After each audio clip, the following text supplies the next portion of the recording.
Let's predict the South Carolina Gamecocks 2026 schedule game by game, hit a win-loss prediction, and see how Shane Beamer might have the Gamecocks shaping up this fall. In Week 1, they host Kent State. That'll be a win for the Gamecocks. In Week 2, they host Towson. Same story, easy win for Carolina. Then in Week 3 for their SEC opener, they host Mississippi State. I have them beating the Bulldogs there and going 1-0 in conference play. Then in Weeks 4, 5, and 6, it's really hard. At Alabama, I have being a loss. At home versus Kentucky, I think the Wildcats surprise people. I have that being a loss. And then at Florida in Week 6, I have being another loss for the Gamecocks. So they'll be 3-3 heading into their Week 7 bye week. In Week 8, they host Tennessee. I think you get Carolina in a good home spot there, beating a Vols team that will, for all intents and purposes, be better than them at that point of the year. So give me a win over Tennessee. Week 9, they go to Oklahoma. Defense is too much. The Gamecocks lose this one to the Sooners. In Week 10, they host Texas A&M. I think overall talent-wise, that gap's too big. Carolina drops that game to the Aggies at home.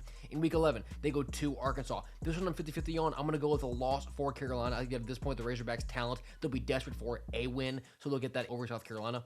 In Week 12, Carolina hosts Georgia. I have the Bulldogs being just too much for the Gamecocks here, so another loss. And then in Week 13, when they go to Clemson, I have Shane Beamer and Carolina ending out their season with a win over the rival Tigers. So I have Carolina going 5-7 in this year. I think they'll be a better team than they were last season when they only won 4 games, but their schedule lines up where it's really tricky. They have a bunch of really challenging games, so I think the Gamecocks this year, despite having those 3 superstars, do miss out on a bowl game.